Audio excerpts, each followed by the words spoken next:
Hermanos, es un gusto que podamos estar juntos esta mañana. ¿Es un gusto? Sí, es un gusto. Yo sé que cada uno trae diferentes necesidades en su corazón, pero gracias a Dios tenemos la oportunidad de estar juntos aquí, ante la misericordia de Dios, ante su enseñanza, para que nuestros corazones se alegren, se gocen, tomen ánimo y también se llenen de esperanza, de amor, de gozo para la vida de la próxima semana, ¿verdad? De mañana, porque es muy necesario. Bueno, tenemos en esta mañana el tema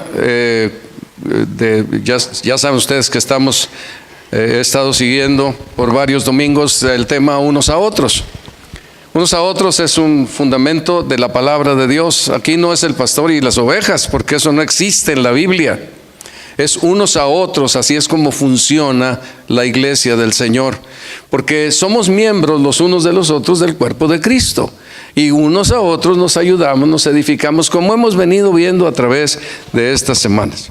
Ahora nos toca pensar en perdonándonos unos a otros. El apóstol Pablo tiene dos pasajes muy específicos en donde nos enseña esta verdad. Por ejemplo, en Colosenses 3:13, no tienen que buscarlo, dice: soportándoos unos a otros y perdonándoos unos a otros si alguno tuviere queja contra otro, de la manera que Cristo os perdonó, hacerlo también así vosotros. En Efesios dice: antes bien, sed benignos unos con otros, misericordiosos, perdonándoos unos a otros, como Dios también os perdonó a vosotros en Cristo Jesús.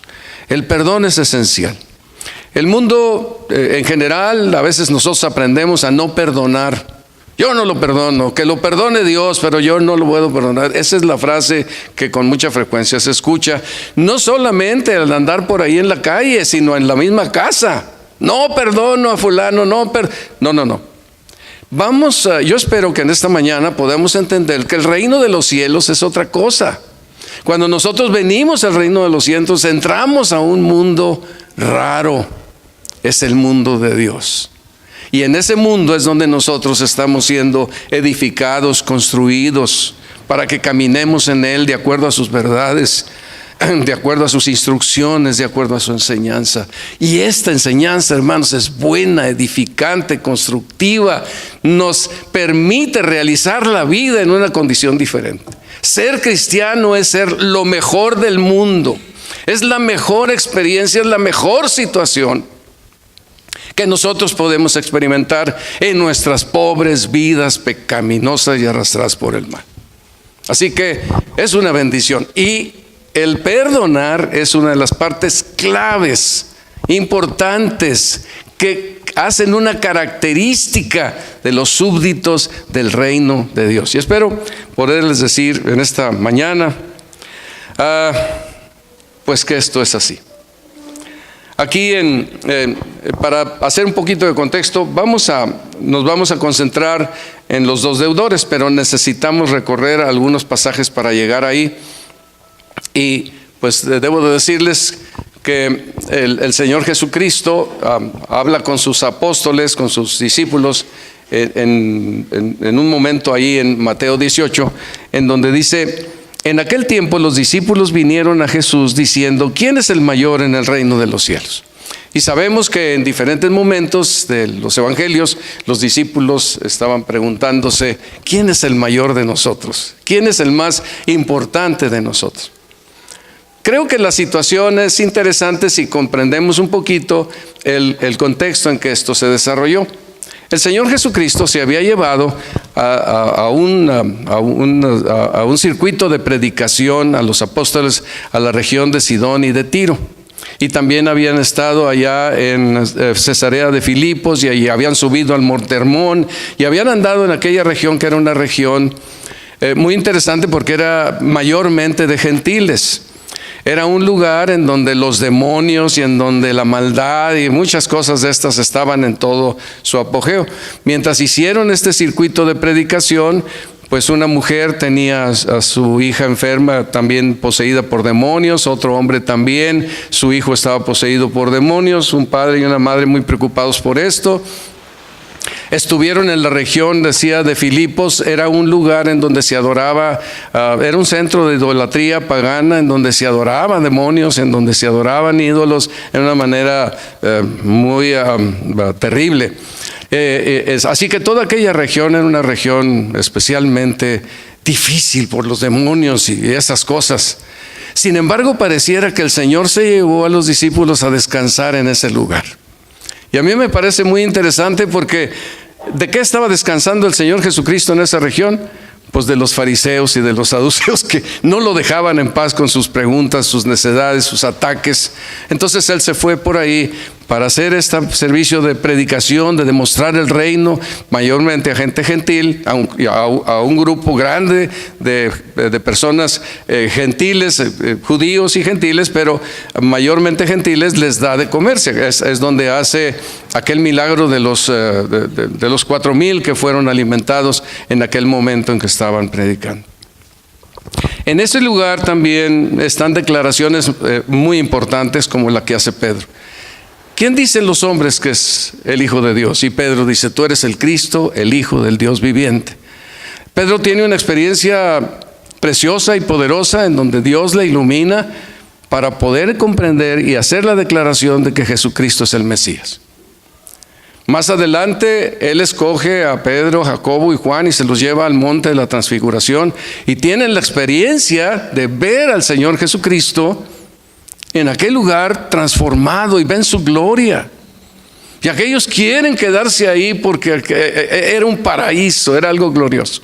Sin embargo, pues ellos aprenden su lección y bajan del monte Hebrón.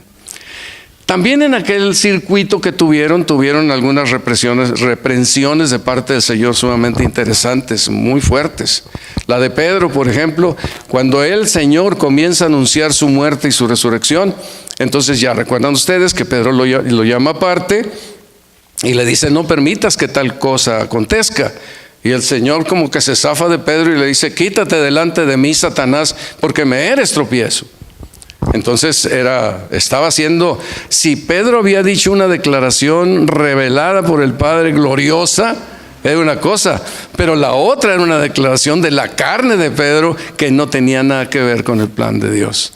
Y recibe una exhortación tremenda en aquel momento, en aquel ambiente, ¿verdad? Que recibe esta exhortación. 2 veces les anuncia acerca de la cuestión de que tiene que morir y resucitar. Y pues por un lado Pedro dice: no permitas que esto te pase. La segunda vez que se los anuncia se llenaron de tristeza. Pero pareciera que algo quedó como quiera en la mente de los discípulos, porque pues el Señor a lo mejor se iba a ir y a lo mejor no lo comprendían bien.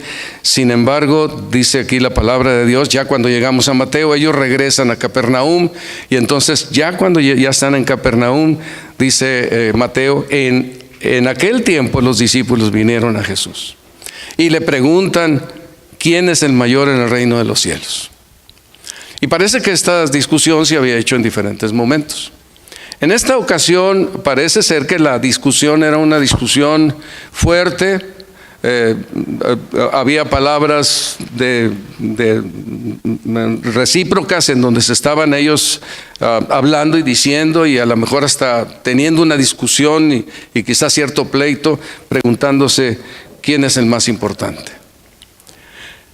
El Señor aprovecha ese momento para darnos una lección que yo creo que es clave. Todo el capítulo 18 de Mateo, léanlo ustedes, está relacionado con el asunto de perdonar. Y está relacionado con el carácter más importante que hay en los hijos del reino de Dios, que es la humildad. La humildad y el perdón. Si uno no quiere perdonar es porque es orgulloso, no hay otra. No podemos excusarlo. El orgullo no nos deja perdonar. Perdonar tiene que ver con la humildad.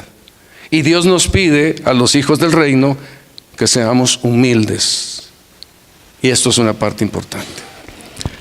Aquí en la primera sección vamos a ver en este capítulo que hay 3 asuntos que tienen que ver con el Padre y 3 asuntos que tienen que ver con nosotros.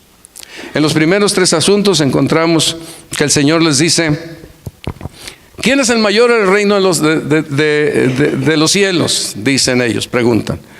Y el Señor Jesús llama a un niño y lo puso en medio de ellos. Y luego les dice unas declaraciones importantes.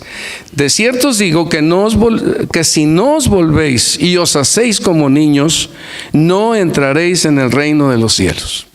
¿Se acuerdan ustedes que a Nicodemo le dijo, si el que no naciera de nuevo no puede ver el reino de Dios?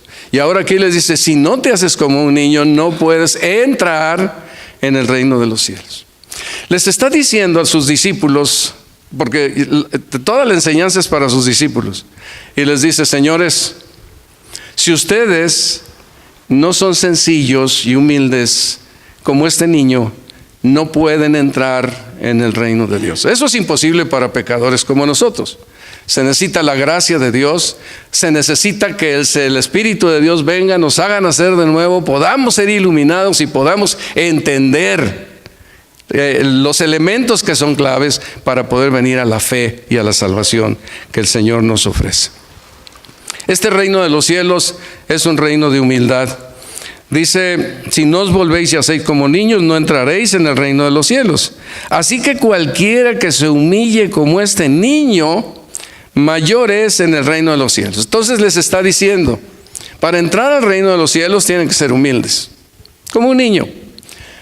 Y si quieren ser importantes en el reino de los cielos, tienen que ser humildes, como un niño, no hay otra. Humildes es el camino. ¿Por qué? Bueno, porque la palabra de Dios nos enseña que el rey es humilde y sencillo. ¿Qué fue lo que el Señor Jesucristo dijo, verdad?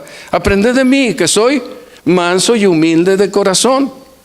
Nuestro rey es un rey todopoderoso, pero es humilde y sencillo. Él fue, dice el apóstol Pablo, crucificado en debilidad. Hicieron lo que quisieron. Lo azotaron, lo escupieron, se burlaron y lo crucificaron. Rodeado de debilidad. Sí, pero vive por el poder de Dios. Nosotros entramos al reino de los cielos. Un reino de gente sencilla, vamos a ver. Pero es un reino que ya en ese lugar empezamos a crecer a mayor humildad, mayor gracia, mayor poder, mayor sabiduría para poder servir al Señor. El mundo no piensa así. Todo lo que nosotros oímos en la música y en la tele y en el periódico y en todas partes, siempre nos dirá lo contrario. Yo recuerdo que en algunas épocas nosotros teníamos algunas dificultades de discusión, porque la persona que nos enseñaba acerca de la palabra de Dios de repente salía en las vacaciones. Él iba a hacer un recorrido por los Estados Unidos y pocas veces tuvimos algunas discusiones. Y en aquella época había expresiones como: nadie puede ser un líder si no tiene labios finos y mentón prominente. Otra discusión decía: yo soy más inteligente que todos ustedes, yo puedo ser realmente el que esté al cargo de la obra aquí en este lugar. Otra persona decía: no es jefe el que ponen, sino el que se impone. Así que aquí hay que ser jefe que se impone. Y otros más decían: no, un líder tiene que estar lleno de cualidades y de presencia para poder ser la persona que dirija este trabajo que se está haciendo. No, hermanos, la enseñanza de la palabra de Dios está centrada en la humildad. No hay otro camino. Con Cristo no podemos entrar en arrogancia, tenemos que entrar en humildad. Con Cristo no podemos vivir en arrogancia, tenemos que vivir en humildad, y esta es una de las verdades importantes. El sermón del monte que el Señor dio, pues muestra las características de los súbditos del reino: pobres en espíritu, sensibles con los demás, que pueden llorar con ellos, que desean la justicia, pacificadores, sufridos. Esto es gente sencilla, humilde, como lo es el reino, el rey, el soberano del reino. Es un reino diferente. Volverse como niño, humillarse como niño.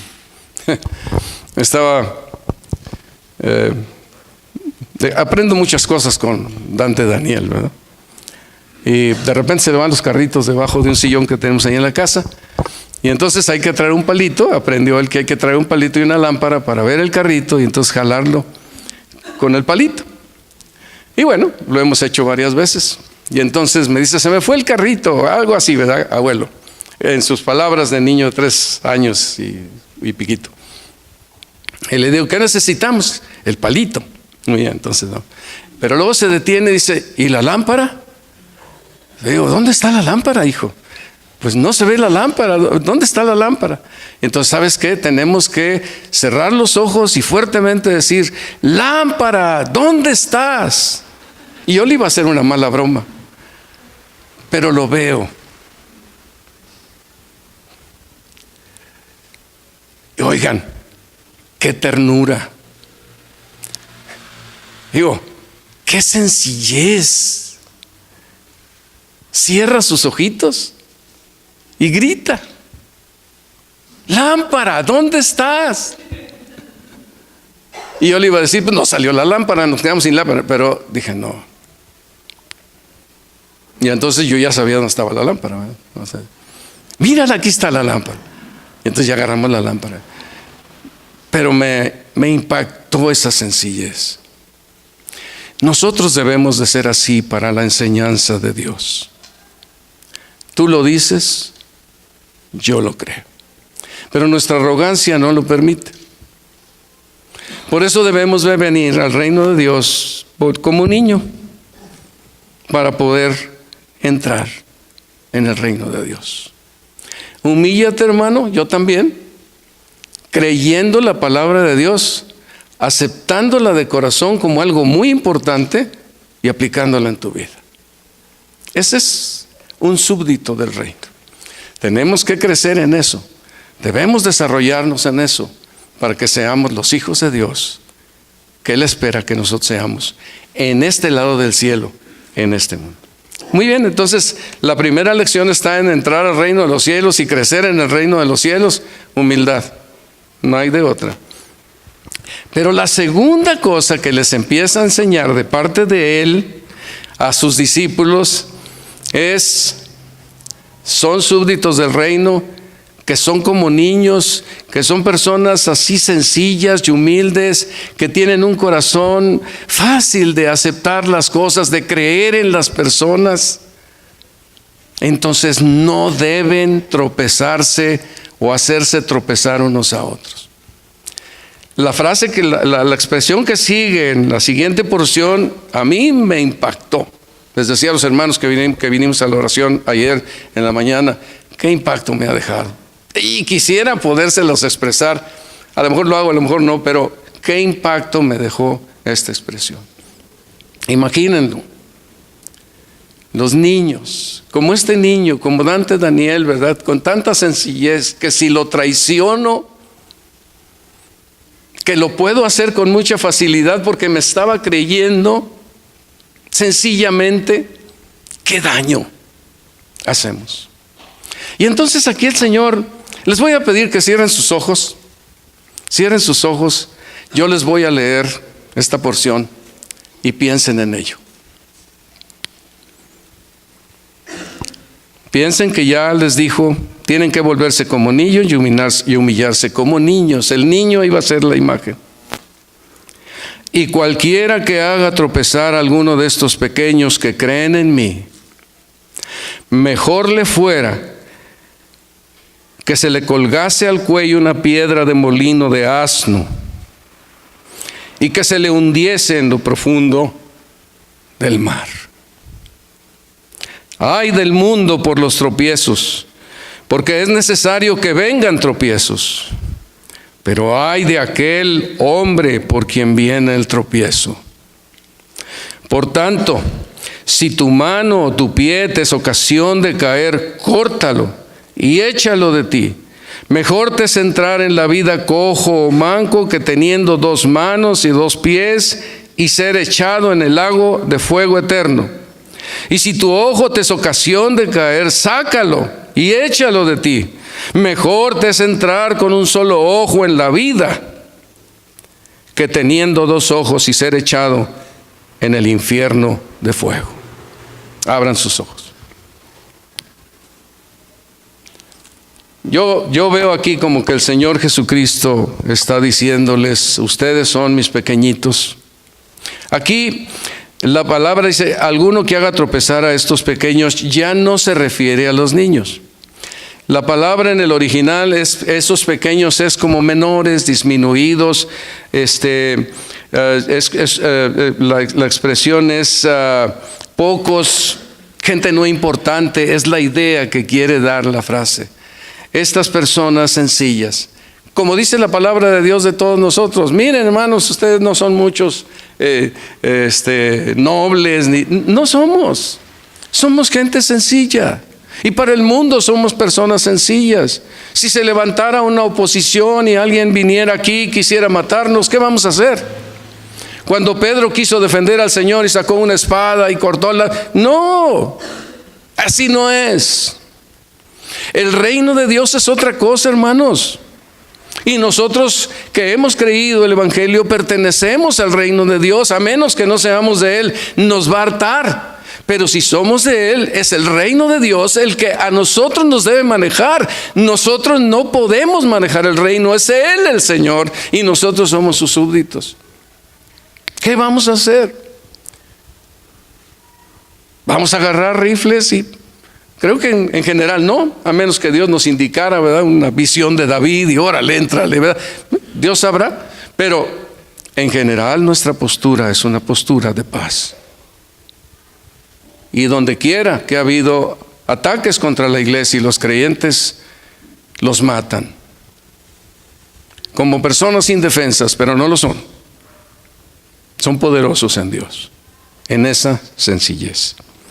Y aquí el Señor Jesucristo les está advirtiendo. Ellos estaban ahí tropezando, sin duda se estaban diciendo algunas cosas que pudieran ser hirientes, que pudieran afectarse unos a otros. Y entonces Él les dice, cualquiera que haga tropezar a uno de estos pequeñitos que creen en mí. Pues las expresiones son muy fuertes. Más le valiera que se le colgase al cuello una piedra de molino, es una piedra grande, se le echase al fondo del mar. Y cuando ponen las expresiones de ay del mundo, estos ayes en la Biblia significa aterrorícense. Porque esto le enoja a Dios. Ahorita quisiéramos ver un Dios que es puro amor, pero no es así. Él es fuego consumidor, Él está irado contra el pecador. Horrenda cosa es caer en manos del Dios vivo. Sabe el Señor librar de tentación a los piadosos y reservar a los injustos para ser castigados en el día del juicio. Sí, Señor, eso es actual. Eso es lo que la palabra de Dios nos dice. Ay del mundo. Luego la otra expresión que nos dice, si vas a pecar contra el otro, más te vale que te cortes un pie, o que te cortes una mano, o que te saques un ojo, antes de que hagas ese daño, porque ese daño te va a dañar a ti. Y te puede lanzar hasta el lago de fuego, echar en el fuego eterno. El Señor quería que sus discípulos se estremecieran ante el hecho de que ofenderse o tropezarse uno a otro en el reino de Dios es algo muy serio, que Dios no lo permite, no lo quiere. Es como si el Señor dijera, van a intentar tropezar a mis pequeñitos, se las van a ver conmigo. Y eso es para los creyentes. Nosotros nos veremos con Dios si hacemos tropezarnos, si nos tropezamos unos a otros, ofendiéndonos unos a otros de alguna manera. Me impactó. Ay del mundo, ay del hombre que tropieza, que hace tropezar. Sí, nos podemos hacer tropezar.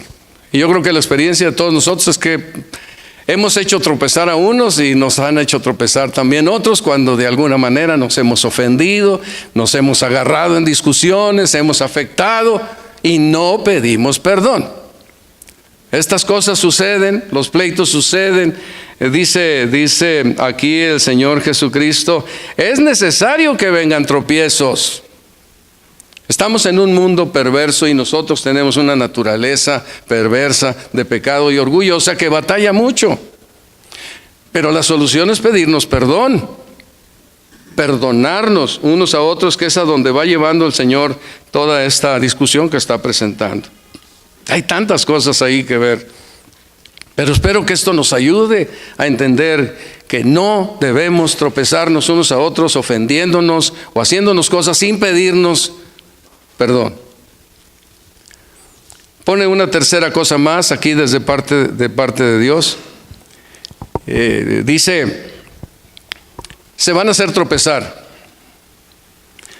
pero agrega, mirad que no menospreciéis a uno de estos pequeños, porque os digo que sus ángeles en los cielos ven siempre el rostro de mi Padre que está en los cielos. Y luego sigue diciendo, porque el Hijo del Hombre ha venido a salvar lo que se había perdido. ¿Qué os parece? Si un hombre tiene 100 ovejas y se descarría una de ellas, ¿no deja las 99 y va por los montes a buscar la que se ha descarriado? Y si acontece que la encuentra, de cierto os digo, que se regocija más por aquella que por las 99 que no se descarriaron. Así no es la voluntad de nuestro Padre que está en los cielos, que se pierda uno de estos pequeños. Lo que el Señor está diciendo aquí en el contexto de lo que tenemos es, apóstoles, ustedes no se deben tropezar, pero si lo hacen y alguien es tropezado, yo estoy vigilándolo a él, cuidándolo. Porque está explicando aquí el Señor Jesucristo, no menospreciéis a estos pequeños, porque os digo que sus ángeles en los cielos ven siempre el rostro de mi Padre que está en los cielos. Sigue hablando a los hombres creyentes, ya no a los niños. Pero sabemos que hay espíritus ministradores para los que son herederos de la salvación. Sabemos que de alguna manera Dios utiliza estas cosas. En Daniel nos expresa cómo cuando Daniel estaba orando en aquellas circunstancias de tanta aflicción, sale por ahí el ángel para llevarle el mensaje de lo que era importante que él supiera y llevar su consuelo. Para nosotros quizá no sabemos cuántas veces, en cuántas maneras Dios ha enviado ángeles para atendernos, para estar con nosotros, para ayudarnos en circunstancias de muchas cosas difíciles. Cuando pensamos, por ejemplo, en la amiguita de Betsy, Enia. Cuando pensamos en ella, con sus sufrimientos en el cáncer, o los temores cuando aparece cáncer en nuestro cuerpo, y no esperábamos que esto pudiera pasar, y pareciera que esto es como una pesadilla terrible. Ahí está Dios, está ayudándonos. Él está atendiendo las necesidades de cada uno de nosotros de muchas maneras, y sin duda también de ángeles.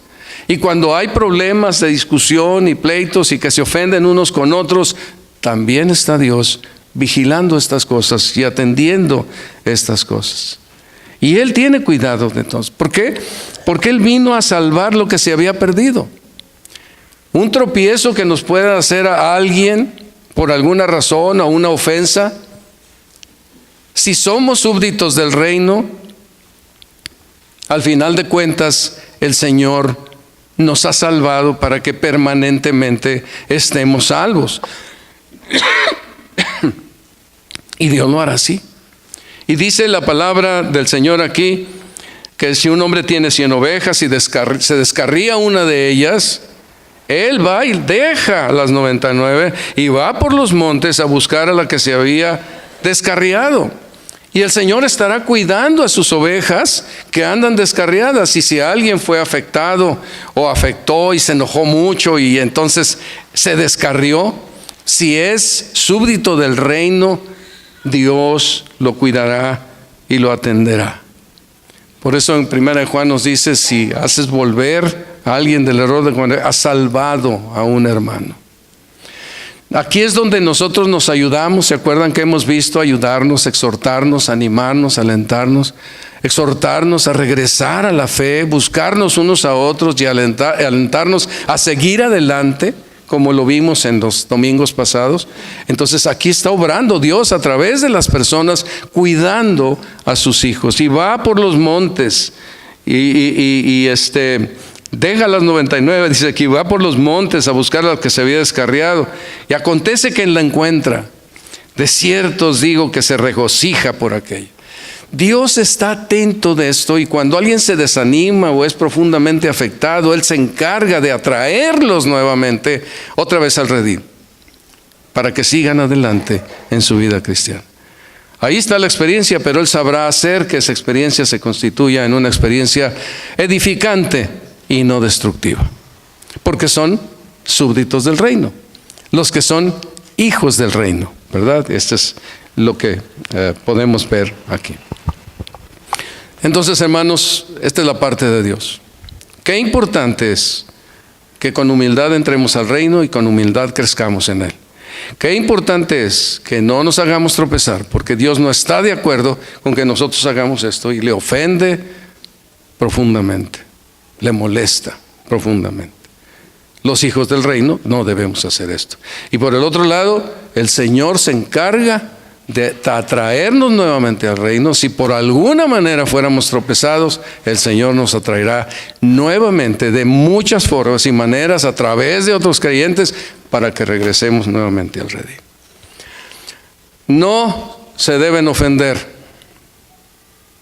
Esta es la enseñanza de esta porción, de esta parte del pasaje. Entonces, lo que continúa enseñando el Señor Jesucristo es: ahora ustedes deben de hacer lo que sigue. Por tanto, si tu hermano peca contra ti, se dice que algunos comentaristas dicen que la expresión contra ti no está, haciendo más amplia todavía la expresión. Si tu hermano peca, o sea, no solamente contra ti, ¿verdad? Si tú ves que tu hermano está cayendo en una falta, entonces va y lo atiendes. Si tu hermano peca, ve y repréndele estando tú y él solos. Si te oyere, has ganado a tu hermano.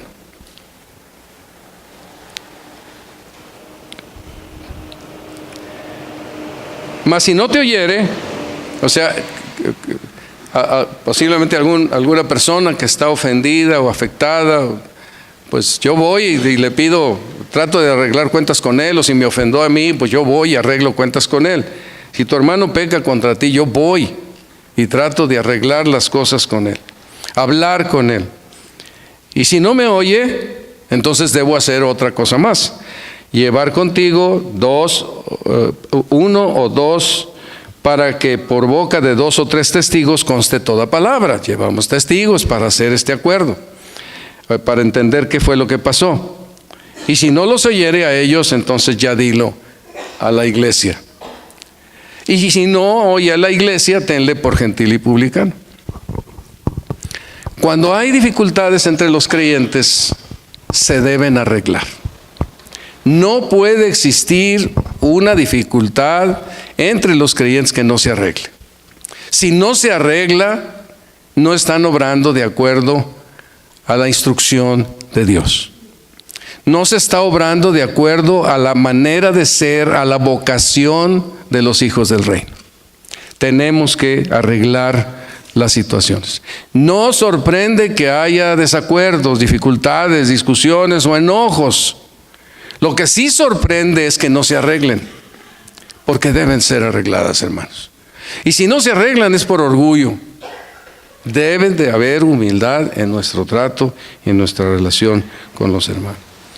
Entonces, si alguien es tropezado, ¿qué hay que hacer para que esto no nos afecte y no traiga esta molestia al Señor? Rápido, resuélvanlo. ¿Cómo? Ve y habla con él. Y si no, pues lleva 2 testigos. Y si no, dilo a la iglesia. Eso tiene que demostrar que somos hijos del reino, porque lo aceptamos, lo arreglamos, lo resolvemos. Y si no, pues es que no es hijo del reino. ¿Cómo ven? Así lo presenta. Luego todavía sigue adelante. Dice el Señor Jesucristo a los discípulos: entiendan, y esto yo creo que es una de las cosas más importantes aquí en el pasaje, entiendan que las buenas relaciones les mantienen unidos a lo celestial. A ustedes, grupo de discípulos. De cierto os digo que todo lo que atéis en la tierra será atado en el cielo, y todo lo que desatéis en la tierra será desatado en el cielo. ¡Qué conexión! Atamos en la tierra y se ata en el cielo. Desatamos en la tierra y se desata en el cielo. Porque el Señor Jesucristo está obrando con toda libertad en medio de ese grupo de creyentes que tienen buenas relaciones y que si se llegan a pelear se perdonan y resuelven el problema. Si no hay esta resolución, hay una dificultad muy seria. Y si hay alguien en medio de la iglesia que dice: yo no perdono, yo no resuelvo, mejor se considera como gentil y publicano, está fuera de la iglesia y no estorba al ministerio de la iglesia. Pero tiene que estar la iglesia arreglada, resuelta, porque esto es glorioso. Lo que atemos en la tierra se ata en el cielo, lo que se desata en la tierra se ata en el cielo. Esto nos explica la relación tan tremenda, como decíamos alguna vez con la iglesia de los Corintios. Es la iglesia de Dios que está en Corinto. Es celestial porque es la iglesia de Dios. Y es terrenal porque está en Corinto. Y toda iglesia es así. El cielo mismo está aquí y lo terrenal también. Aquí con nosotros, en este humilde y sencillo, bueno, no tan humilde, ¿verdad? Está bonito. En este lugar frío, pero que podemos traer una cobijita. Pero aquí está lo celestial. Lo celestial no está en lo elegante, está en lo sencillo, en lo que está obediente y sujeto al Señor. Allí es donde está lo celestial, hermanos. Y ojalá que nosotros podamos mantener.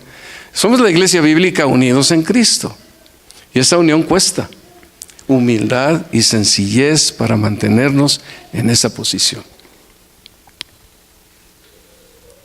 Mantienen al cielo unido. Me acuerdo siempre cuando paso por aquí, me acuerdo del versículo de Hebreos 12, 13, 20 y 21, cuando dice: haciendo Él en vosotros lo que es agradable delante de Él.